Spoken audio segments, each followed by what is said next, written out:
There was no one standing at the borders. Everybody just come right in. In many cases, yes, actually. In many cases, they were quite literally moving barbed wire fence. Where did you get this information? There are videos of it. Have you ever seen the video of Bobby? Did you fact check the videos? Have you ever seen the video of Bobby Kennedy when he was running as a Democrat, standing at the border? He was still a Democrat. Wait, you're talking about the same one that sniffed coke off a toilet seat and admitted it recently. This is what happens when a vague claim is forced to be specific. One man claims border agents were moving barbed wire to let people into the country, the other asks where he got that from. And within seconds, the source has gone from "there are tons of videos" to a raging conspiracy theorist.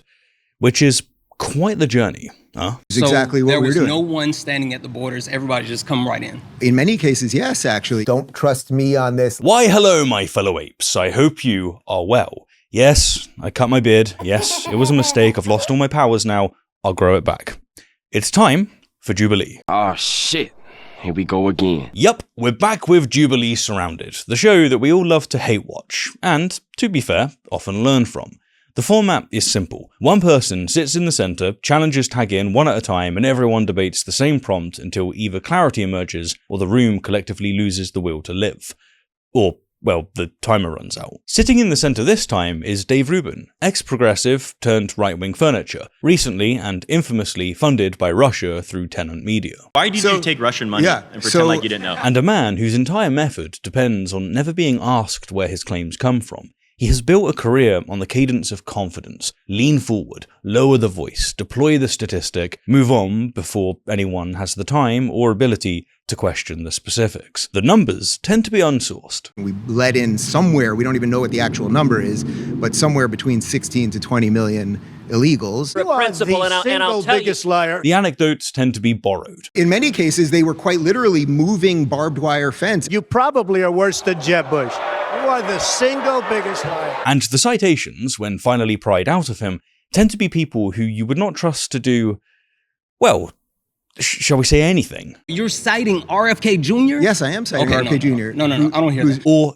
you know, to run the country's most important health agency, which, anti-vaxxer and all, is precisely the job he now holds. Who's running HHS right now? Which he shouldn't be, but that's fine. There's no vaccine that is, safe and effective. Now, before we get to the exchange itself, let's do this Tarantino style and jump briefly to the aftermath, because Dave's own account of the debate is rather telling.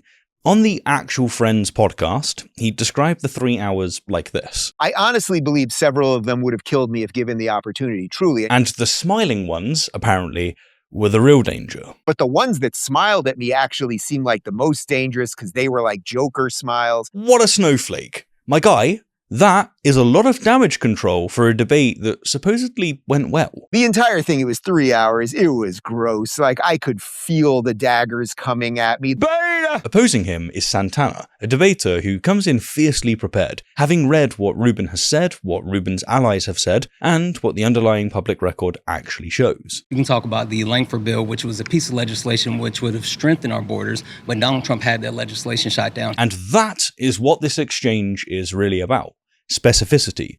Dave's strength is confident vagueness. Santana's strength is forcing the vague claim to become specific. We're going to analyze why this method works again and again until Dave recognizes the technique and applies it himself. I'm just playing your game here. I'm just playing your game, man. Though the thing that Dave lands on, while it might look like a win in the moment, isn't quite what he thinks it is. But I'm getting ahead of myself. My next surrounded claim is if you still vote for Democrats in 2026, you're voting for broken cities, broken schools, and broken borders. So there's Dave's prompt, and right out of the gate, he's laying down the whole platter. Cities, schools, borders. It's the campaign bumper sticker, and it's deliberately vague. It's the kind of opener that's designed to be agreed with on vibes alone. If you would like to debate this claim, get to the chair in 3, 2, 1. Hey, how are you, Santana? So, can you explain a little bit about what you mean broken cities, broken schools, broken borders? Nice. This is how you want to start a debate where the prompt is deliberately vague.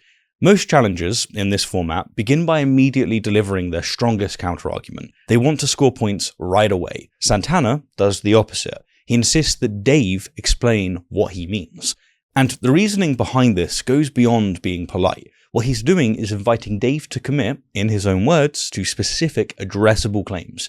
Critically, it puts Dave on the back foot, rather than giving him something to criticize. Can you explain a little bit about what you mean broken cities, broken schools, broken borders? Sure. Well, broken cities, you can boil it down to crime and drug use. And I can tell you, having been here in Los Angeles for the last 36 hours, I have seen more homeless people, more drug use, more urban decay than I have seen in the last 5 years combined living in Florida. Florida? Yeah. Right. So, not a good start. Dave defines broken cities as homelessness, high crime, and drug use. But instead of reaching for solid statistics, his evidence is a personal anecdote. And it's not even a good anecdote since he's only been in the city for 36 hours. Having been here in Los Angeles for the last 36 hours. You know, maybe Dave just couldn't afford an Airbnb in a nicer part of town now that the Russian money isn't as plentiful as it used to be. Or maybe the Jubilee studio simply isn't in the most scenic part of LA. No shade, Jubilee. We love you guys. But setting the weak gambit aside, his argument is structurally shaky too. Homelessness isn't evenly spread. It pools in dense, expensive metros because people without housing go where the money, the services, and the other people are, not in an empty field in rural Mississippi. And the thing that actually predicts how bad it gets isn't crime or drug culture, it's the cost of housing. That is why the worst numbers show up in pricey coastal cities, regardless of the local crime panic. The real variable is the housing market, not the party of whoever's in office. And here's what Dave's not saying. The same Democratic-run cities he's calling broken are the ones generating most of the American economy. The blue voting counties produce close to 2/3 of the entire US GDP, and every one of the top economic centers, New York, LA, Chicago, San Francisco, is a blue city. So why does Dave choose homelessness as his measure of a broken city, and not economic output? Well, I can tell you why.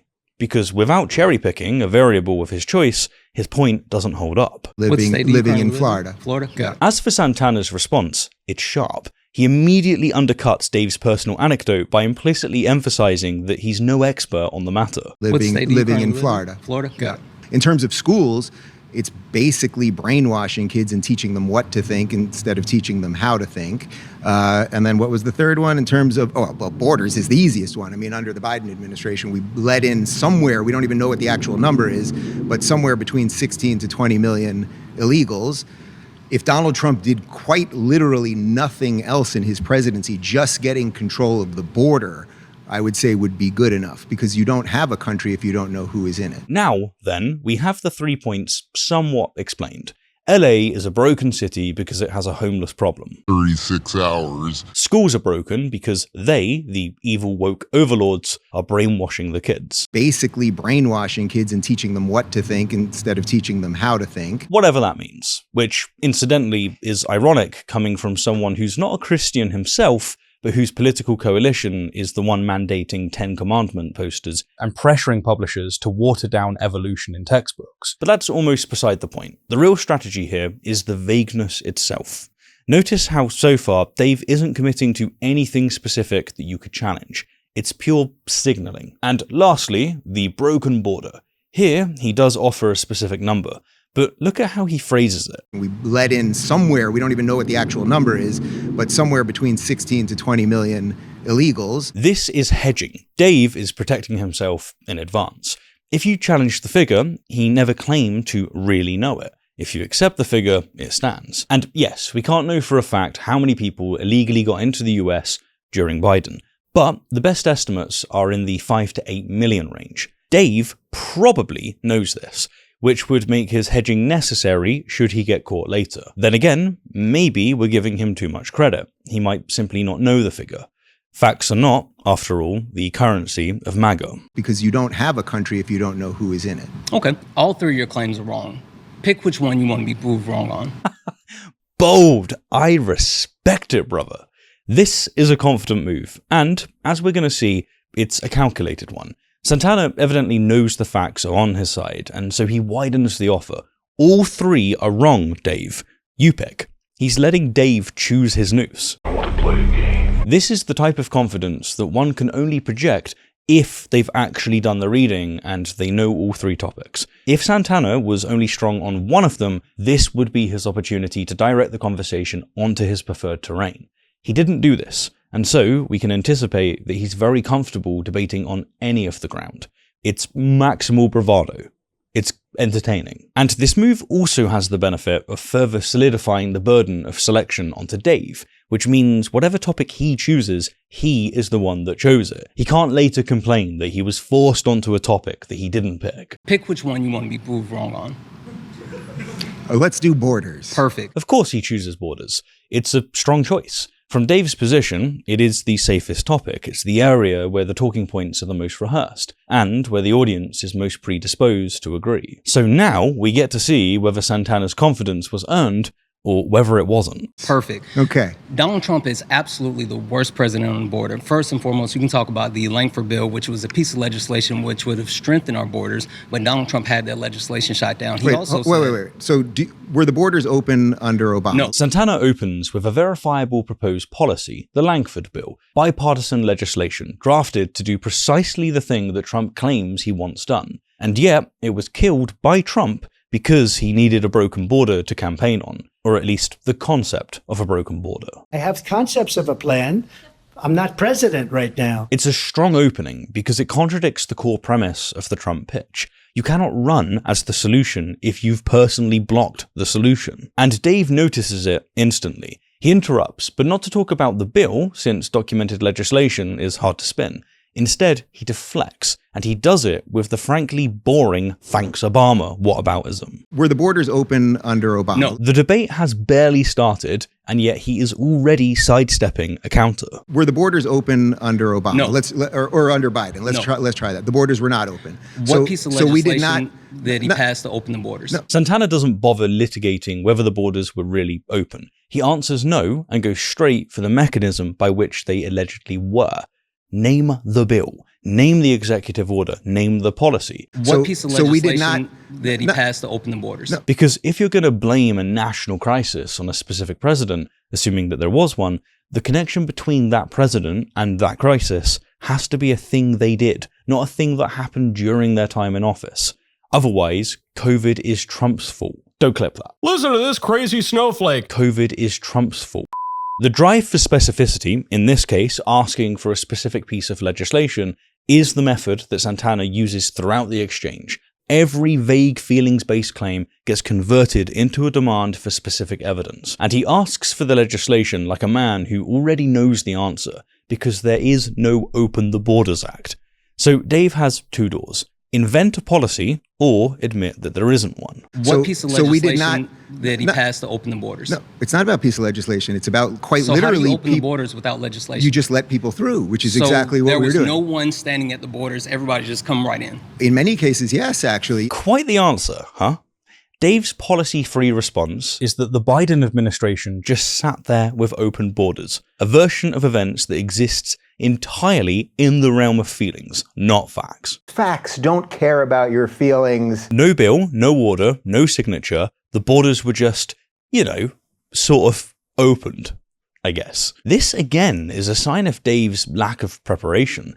If he had done his homework, there is a stronger argument to be made here. He could have talked about the humanitarian parole expansions for Cubans, Haitians, Venezuelans, and Nicaraguans. He could have pointed to the Customs and Border Protection 1 app. There's a substantive conservative critique to be made about scale and discretion. However, and it's a big one, the moment you actually name these policies, the Democrats open the border framing becomes much harder to sustain, because every one of them is a legal pathway, and what Dave's been pointing to is illegal immigration. Not immigration in general. It's exactly what we're doing. There was no one standing at the borders. Everybody just come right in. In many cases, yes, actually. In many cases, they were quite literally moving barbed wire fence. Where did you get this information? There it is again. Santana's signature approach. He won't engage with anecdotes or vague claims. He demands Dave give him something real, something specific. But before Dave expands, let's clarify what he's presumably referring to, because it's the exact type of half-truth that we've sadly grown accustomed to from right-wingers. He's talking about Eagle Pass, where Texas strung razor wire along the Rio Grande, and federal agents cut sections off it, a dispute that went all the way to the Supreme Court. So there's a small element of truth. Agents really were cutting wire, and there's plenty of video of it. But Dave's version conveniently skips two things.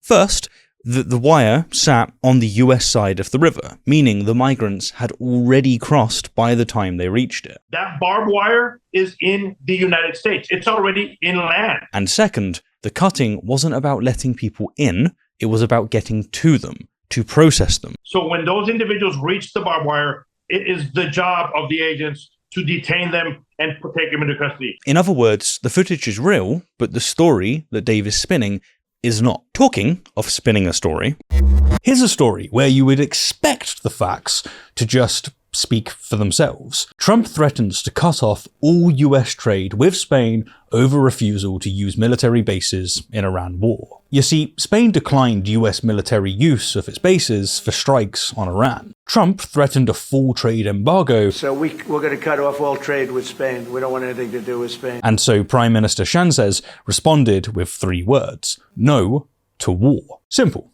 right? And yet, Ground News shows 442 sources covering this story, 61 left, 62 right, and 109 centrist, with framing so different you'd be forgiven for thinking that they were reporting from separate planets. This level of insight is only possible thanks to Ground News, a website and app designed to make reading the news easier and more data-driven. Every day, they gather thousands of news articles from all across the world and organize them by story, with each coming with visual breakdowns of reporting bias, reliability, and ownership to give you a cleaner sense of how the news is being framed. Let's return to our story, and you can follow along at ground.news/rationality. The Hamilton Spectator, leaning left with high factuality, leads with Sanchez as the protagonist. Spain's Sanchez stands firm on opposition to war in Iran despite Trump's trade threat, warning the conflict risks playing Russian roulette with millions. One courageous leader holding the line against Washington. Then there's WLT report, far right with low factuality. Breaking. President Trump cuts off all trade with Spain. Trump is tired of being treated unfairly. And Spain's PM is of course dismissed as their leftist PM. No geopolitics, no alliance considerations, no nuance. Just a victory lap. And Euronews, centrist with very high factuality, simply reports no to war. Sanchez reaffirms Spain's stance on Trump's Iran campaign. No heroes, no villains, just what happened. Same event, 3 completely different stories. And without Ground News, most people would only ever see one of them. If you want to start seeing the full picture for yourself, right now you can get 40% off Ground News' Vantage plan at ground.news/rationality, or scan the QR code on screen now. You'll be supporting independent media and, indeed, this channel at the same time. Thanks. They were quite literally moving barbed wire fence. Where did you get this information? There are videos of it. Have you ever seen the video of Bobby? Did you fact check the videos? He presses further. Videos is a category being passed off as a source. It isn't. A video can be genuine evidence, but it can also be staged, taken out of context, or simply misrepresenting what it claims to show, which, as we've just went through, is precisely what's happening here. Did you fact check the videos? So Santana, true to form, pushes one step deeper. Did you fact check them? Again, every time Dave produces something that looks like evidence on the surface, a story, a video, a confident assertion, Santana refuses to accept it at face value. He keeps striving for specificity. Where did it come from? Who verified it? What's the actual connection to reality? It's relentless, and so far, it is working very, very well. Yeah, Bobby, did you fact check the videos? Have you ever seen the video of Bobby Kennedy when he was running as a Democrat, standing at the border? He was still a Democrat. The answer, then, is no. Dave has not fact-checked the videos.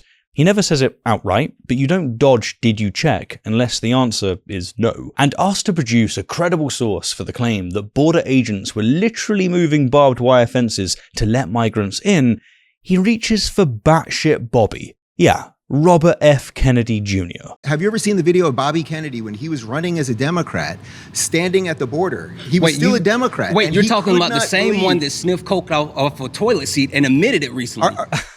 Succinct. Santana immediately challenges Dave's expert, reminding us of one of his intellectual feats. I used to snort cocaine off of toilet seats. Now, it would be easy to call this an ad hominem, and it would be easy to be wrong. You see, an ad hominem dodges an argument by attacking the person who made it. But Dave hasn't given Santana an argument to dodge. His whole case rests on trust this guy. And when the only thing holding a claim up is one man's say-so, that man's reliability is the whole game. Test him, and you're testing the evidence. As for Dave's rhetoric, it is smart. When he was running as a Democrat, standing at the border, he was still a Democrat. He's trying to give the citation credibility through partisan respectability. The implication is, he was one of your guys. You can't dismiss him. And there is a real principle behind this. A witness who breaks from his own side carries extra weight, because people don't usually testify against their own party. But that only holds if the witness is reliable to begin with, and a party label can't create expertise that RFK never had. Because here's the genuinely strange move. Dave is citing, as an authoritative source on a contested factual question, a man who by any reasonable measure is an authority on nothing. RFK Jr. is an anti-vaxxer. He is a conspiracy theorist. And over the summer in an interview you said, quote, "There's no vaccine that is, safe and effective." Do you still believe that? I never said that. So stop me. We have the clip. Please play the clip. There's no vaccine that is, safe and effective. So you did say it. He has publicly claimed that a worm ate part of his brain. Wait, you're talking about the same one that sniffed coke off a toilet seat and admitted it recently. The same one that actually took a dead bear and dropped it in Central Park. The same one that actually chopped the head off a whale. You're citing RFK Jr.? Yes, I am citing RFK Jr. Now our boy Santana is giving us some offensive. He knows the bear story, he knows the whale story, he knows the toilet seat story. And the rhythm of the delivery makes it effective. He stacks the items. Each one alone is strange. Together, they indict the person. By the time he gets to, "Bro, you're really citing RFK Jr.," said with that incredulous tone, it makes Dave's double down all the more humiliating. You're citing RFK Jr.? Yes, I am citing RFK Jr. No, I don't hear that. Who's running HHS right now. Which he shouldn't be, but that's fine. Yeah. Listen, when you talk about... how many people do you think came in under Biden? Let's see if we're even operating on the same plane. The acceptable number is about 10 million. Okay, all right, fair enough. So I'll grant you that. They say it could be anywhere, I've heard 16 to 20 million, but let's say it's 10. Okay, so Santana's 10 million is correct, but I figure it's worth explaining exactly what they cover. 10 million counts all border encounters, not people. So events that include repeat crossings, and many who were turned right back. Basically, the figure is higher than how many actually got in. And in raw numbers, this was, indeed, the largest immigration wave in American history. That part is real. But the share that actually crossed illegally and stayed is smaller, somewhere between 5 and 8 million. It's significant either way, no doubt, and understandably seen by many as a border crisis. Meanwhile, notice what Dave slips in. I've heard 16 to 20 million, but let's say it's 10. From where? From whom? Using what methodology? It's the same move from earlier, a confident-sounding number from an unknown source designed to make 10 million seem like a concession. The last administration let in 20 million unknown and unvetted foreigners from all over the world, from places that you don't want to even know about. Ah, of course. There's the source. Trump says 20 million from a podium, Dave gobbles it down and regurgitates it as what they say. And now it's circulating in political discussion as a fact. Nobody had to define what they were counting. The number exists because it was said. One administration lets 20 million illegals in. Psych! That's the wrong number!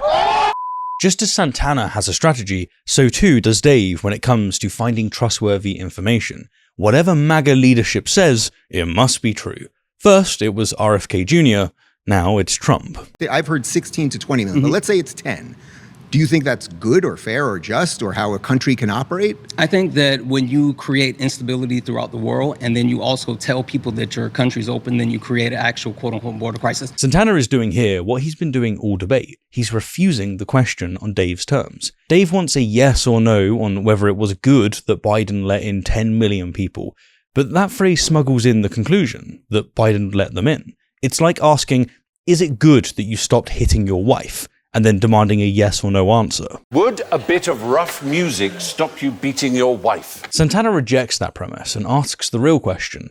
What actually drives migration? He's saying you don't get to reduce the variable to which president was in office, because there are many factors that Dave isn't considering. One of them is the decades of foreign policy that has helped create the instability that makes people leave their homes in the first place. Another is one that Santana is about to bring up. And then you also tell people that your country's open, then you create an actual quote-unquote border crisis. Think about this really quick. What instability was Joe Biden causing? What was Barack Obama's nickname? Barry? Okay, that is fucking hilarious. Barricade Barry Obama. Now, I know that Dave didn't mean it like that, but my word, that is brilliant. Barry? Are you serious right now, bro? Here's Santana setting up what is genuinely a serious historical point about Obama-era deportation policy. It earned him the name Deporter-in-Chief, a name that instantiates his hardline stance on immigration. But Dave just blurts out Obama's childhood nickname. What was Barack Obama's nickname? Barry? Deporter-in-Chief. Barack Obama had a negative immigration rate.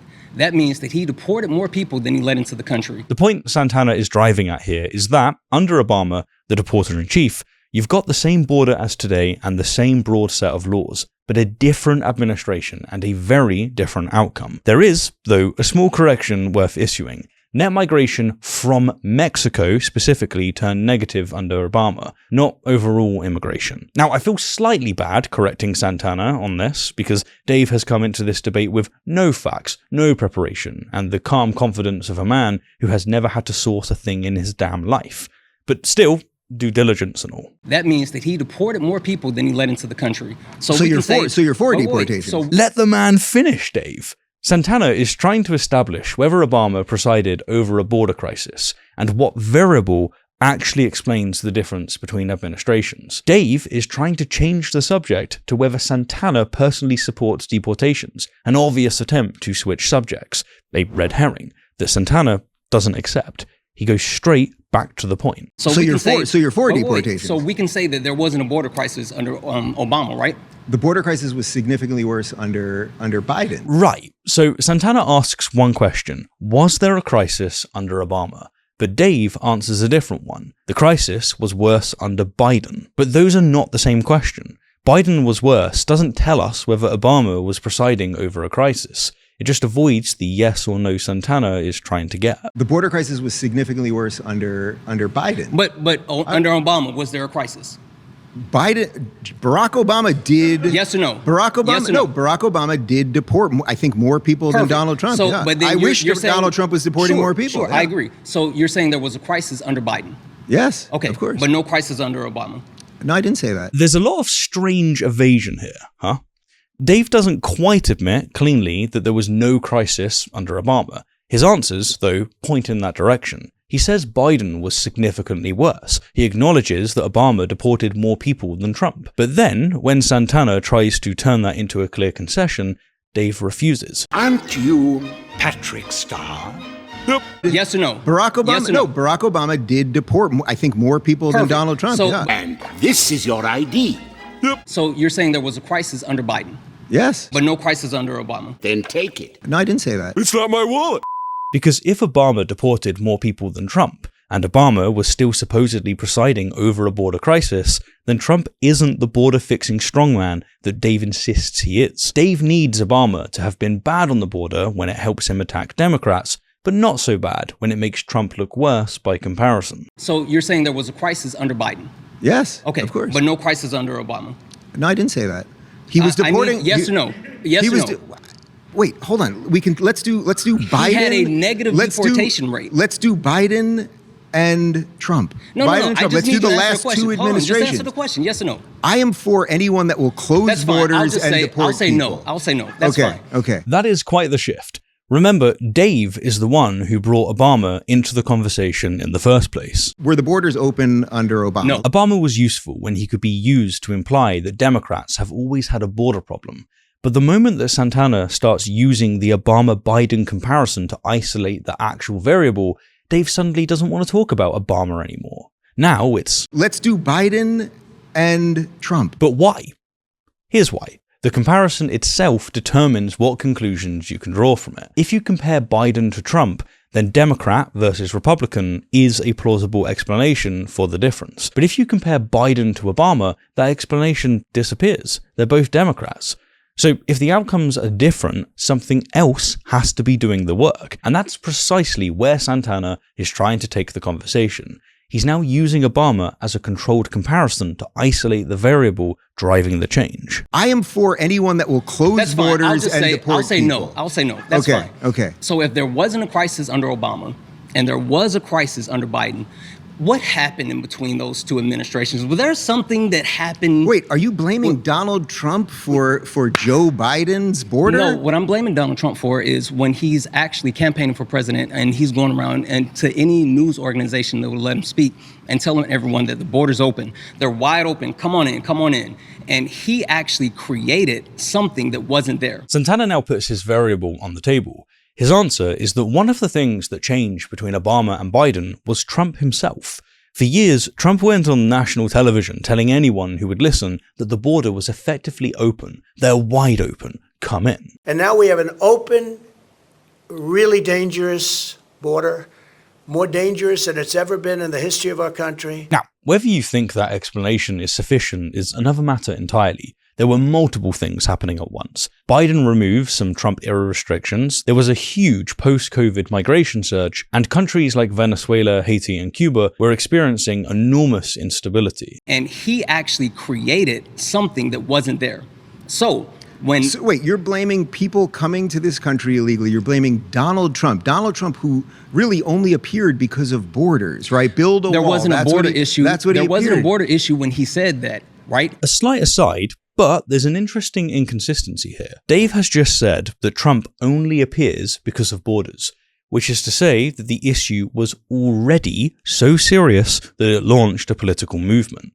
But moments ago, he was reluctant to say that there had been a crisis under Obama. Under Obama, was there a crisis? Barack Obama did deport, I think, more people than Donald Trump. So those ideas don't sit comfortably together, because if the border problem was already severe enough to create Trumpism, then it's much harder to treat the crisis as something uniquely created by Biden or by the Democrats. There wasn't a border issue when he said that, right? But then when there was instability... We've always had a completely porous border. Oh boy, Dave shifts again. A few moments ago, the border was a Biden-specific catastrophe. Then it was an issue serious enough to explain Trump's rise. The border crisis was significantly worse under Biden. And now it's something that America has always had. A permanent, porous border stretching back through multiple administrations. We've always had a completely porous border. Notice what keeps changing. Not the conclusion that the border is a serious problem, but the story explaining why it's a problem and who's responsible for it. The broader and older the problem becomes, the harder it is to present as a uniquely democratic failure. And that's the difficulty that Santana has been pushing Dave towards the entire time. We've always had a completely porous border. We had a negative deportation rate under Obama.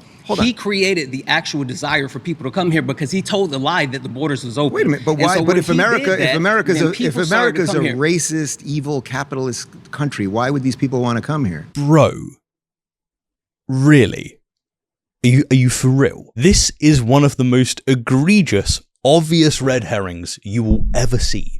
Santana is mid-sentence laying out a causal chain: Obama, deportation rates, perceived openness, migration flows, and Dave changes the subject to whether America is a nice place to visit. Dave is losing on the substance, and evidently his only option left is to change the subject. Why would these people want to come here?